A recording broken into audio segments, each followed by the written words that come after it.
Hello, hello! Good morning everyone! Update lang to dun sa crayfish na kapapanganak lang after 2 weeks, nagbuntis ulit. Bali, ito yung latest sa kanya. Share ko lang sa inyo.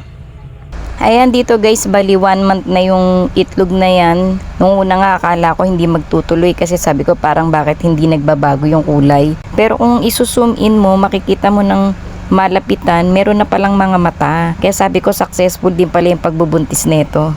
Dito guys, mahigit 5 linggo na yung itlog niya. Ayan, kung napapansin ninyo, iba na yung kulay. Naging itim na siya. Tsaka makikita nyo na talaga yung mga graylings. Buhay na sila. Inaantay na lang natin dyan na mahusto talaga yung kanilang edad. Tapos yung attitude niya, hindi siya mapakali. Parang nagle-labor na siguro siya yung time na yan.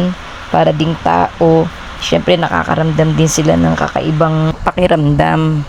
Aantayin na lang natin na kung sana humiwalay ang mga anak niya dyan.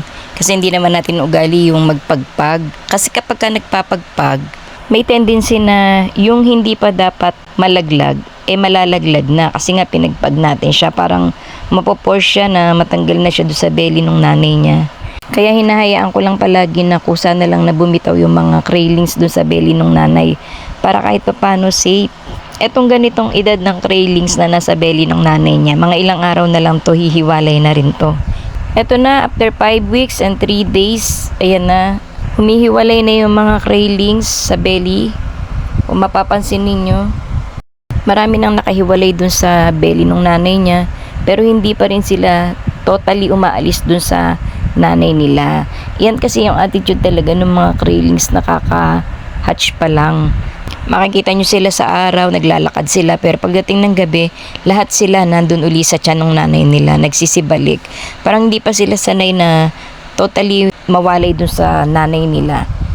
Siguro parang ginagamay pa lang nila yung bagong gagalawan nila na nakahiwalay dun sa nanay nila.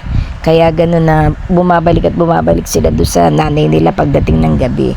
Tsaka pwedeng sabihin natin na doon sila nagtatago. Yun yung pinaka-hides nila, na feeling nila protektado sila kapag nandun sila sa tiyan ng nanay nila. Sayang nga hindi ko agad sila naagapan. Kung alam ko lang na mag-hatch na tong crayfish na to, di sana nailipat ko na sila sa mas malaking lagayan. Kasi nasa 5 gallons lang sila, kaya sigurado katulad din ng nauna niyang mga anak, ayun, nagpapatayan dahil nasa 10 gallons lang sila. So may inihanda akong mga styro doon. Ililipat ko na lang yung mga juvenile doon sa styro. Tapos etong bagong panganak, ibababa ko dito sa rep tub. Tapos yung nauna naman niyang anak, ililipat ko dun sa trapal pond. And then yung mga nasa trapal pond na mga mga male na breeder, ang siyang ilalagay ko dito sa aquarium.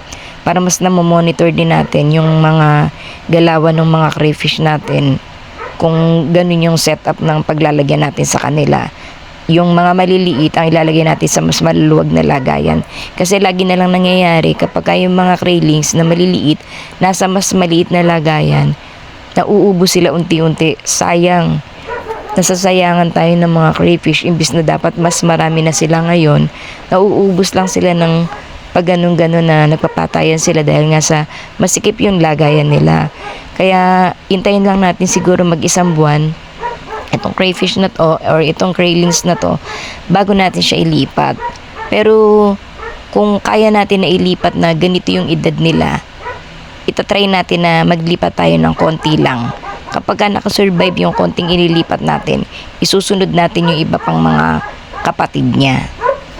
Ayun no, may magbubuwis pa ng buhay. Pero syempre hindi naman natin bibiglain ang paglilipat sa kanila. I-acclimate natin siya ng medyo matagal-tagal, mga 30 minutes.